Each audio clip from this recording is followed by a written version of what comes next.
One musician I know, before he comes on stage, he spends the night with a dead body. Let's read that man. Isaiah 22. Isaiah 22. Are you there? Verse 21. And I'll clothe him with your robe, and will bind your sash on him, and will commit your authority to his hand. And he shall be a father to the inhabitants of Jerusalem and to the house of Judah. And I'll place on his shoulder the key of the house of David. He shall open, and none shall shut.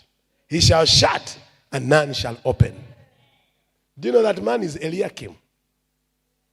Eliakim, the son of Hilkiah. He did something, and the Lord said, it says, and I will fasten him like a peg in a secure place, and I will become a throne of honor to his father's house. Jesus. I will become a seat of honor to the house of his father. And it says, many of you didn't know that this was first given to this man. On his shoulder, the key of the house of David. And he shall open, and none shall shut. That key. Someone's that key. There's a key. We got to learn how to activate today. That open prisons. And we're going to see steps and requirement how to activate. How to come to a place where you have access. Unlimited access. Because remember, we are discovering keys, and we want to open prisons and call out those in prisons, the captives. We don't want to break walls, because now at this stage, you are careful. Why? The enemy before you is death.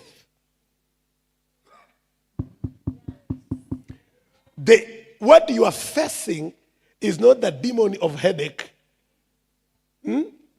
What you are facing is not the spirit of no shots. You are facing the principal spirit in the kingdom of darkness, which is death. Death. The war against death. The war against death. That's why Paul knew about death. You must deal with it legally. That's why he says in Romans 8:2, the law of the Spirit of life in Christ Jesus has set me free from the law of sin and death. You know, when it comes to issues of death, it must be legal. You must know what you're doing. You must have the right to deal with it. To deal with it. Oh God. When you're dealing with prisons, before you tamper with the gates of death, ask the Lord for a divine restraining order. Before you know what to do. Why? Many have gone in battle and just opened things. They return home. There is more death. Before you go, and I always say, when you come to releasing captives, first seek a restraining order. Tell the Lord to restrain any further attack until you've dealt with this. Ask the Lord to restrain any attack, to stop any attack, because you are dealing with his enemy, which is death. By the way, listen to what I'm going to say. This is very important. When you start to deal with the issue of death, releasing one is releasing many.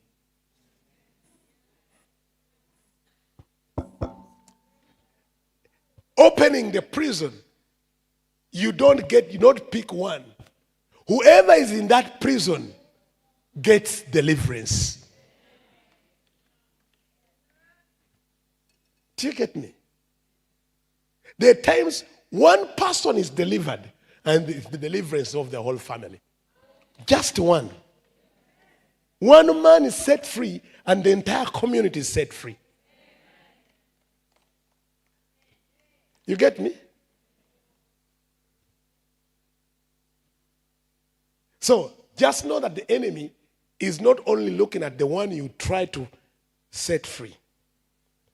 He is saying there are thousands in this prison you are trying to open. There are millions in this prison you are trying to open. There are thousands in this prison you are trying to open.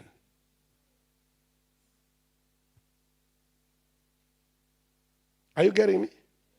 There are millions in this prison you are trying to open. Now, this can help you understand that don't fight battles for fun. The enemy and his armies is not taking it as a joke. For him, he's telling you what you're trying to break and open. It has taken us thousands and thousands of years, of destinies,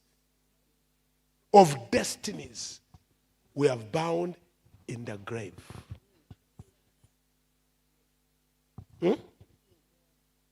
And for you, you think, oh, I'm just praying for the deliverance of my son. But your son is in a prison where there are prisoners of many generations. Prisoners of many generations. Generations even to come. In that prison, there are prisoners who will never marry, who will never have children. They're in that prison where your child is. Oh my God. Am I talking to somebody? Prisoners of many generations. Destinies of many generations that are crying for redemption, that are crying for the manifestation of the sons of God. They're in that prison where that child is, where that woman is.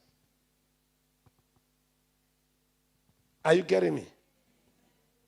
So the one who has kept them in prison, don't think he's going to take your assault lightly. No. Don't think he's going to say, oh, okay, sorry. James, who are you looking for? Okay, Joseph, take him. No. He's going to say, you've come for this one? You've come for everyone here. Thousands of years of prisoners. They are here. You've come for one? Okay, are you ready for this? Are you ready for the war? Do you have right? Has it been sanctioned? Do you have the legal right? Are you standing the right character? Are you blameless? Can you stand before me? Has God sent you?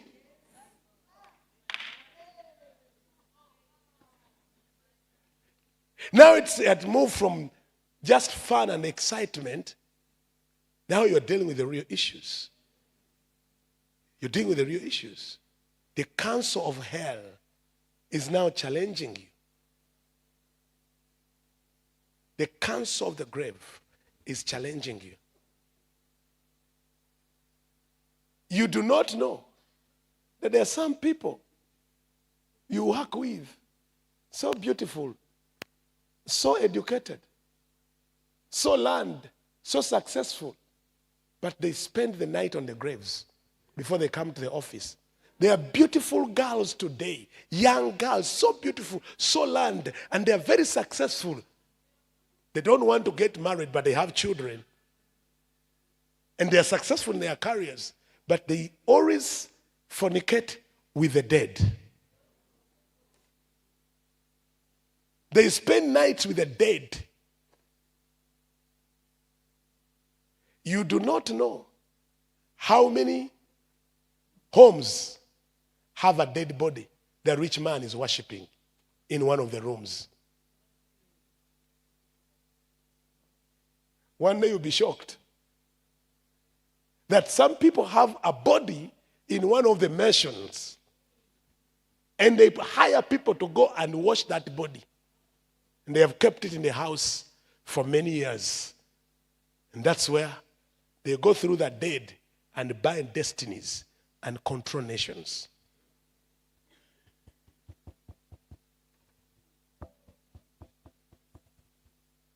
Some of these girls that want free money.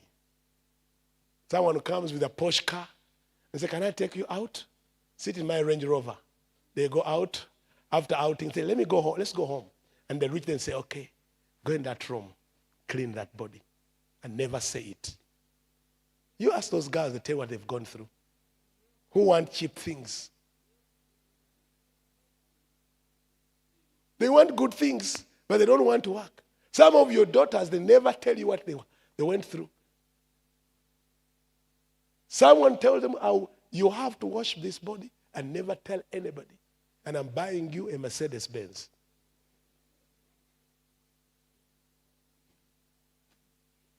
They are washing the rich man's dead body in one of the rooms.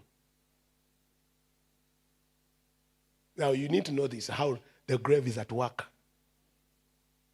If they don't know God, their wealth is tied to a grave.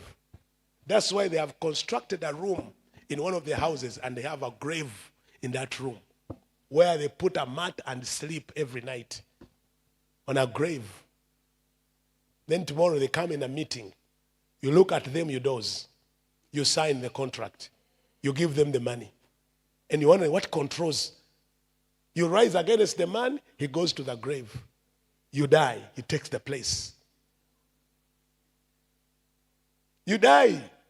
Some of you, you're not dead physically. You are dead professionally.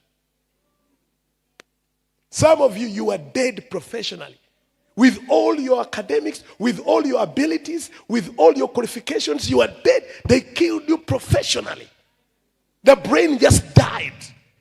You can't even write a paper with all your qualification. You can't even think. You can't even plan because death was incited in your profession. I'm serious that there are people who are dead professionally. Others are dead when it comes to marriage. Marital death. I've seen people that are saying, husband and wife, for 10 years, they can't see each other, but they are married. They're in the same house. They're in the same bed. For 10 years, nothing. The marriage is dead, but they have the ring. Because one of them is married to a dead body. One of them, the partner, one of the man or the woman has a relationship with a dead body, not a spirit, a physical body. That they go and fornicate with a dead body. That's a covenant they've made. It's unfortunate that the church thinks these are just stories made up until one day you say, what's going on? One musician I know, before he comes on stage, he spends the night with a dead body. Before he comes on stage the next day.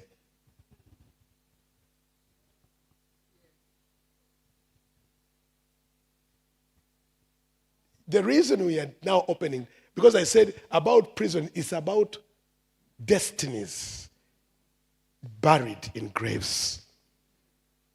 Imprisoned destinies. As I said, there are people that they are walking, but professionally, they are dead. Death has come in their profession. Others in their business. No matter what they do in business, it's death. No matter what they trade in, it's death. Everything they do ends in death. Work, whatever, even if you give them billions, they start a business, it will die. It will just die. Because the destiny is in a prison. Someone, because you were what? Because you were careless and prayerless. You opened yourself to the realm of the grave.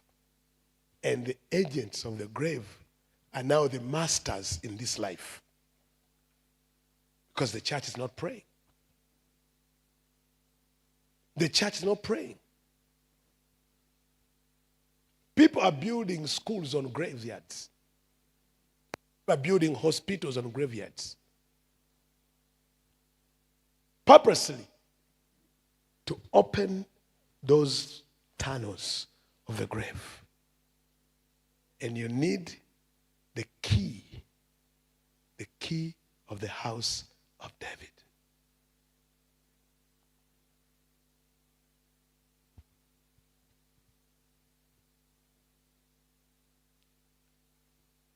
Are we ready to pray? Now we have had all that. I don't want to go into the details because some of the things may scare you so much. Because the world we are living in this season and time, calls for you to be careful and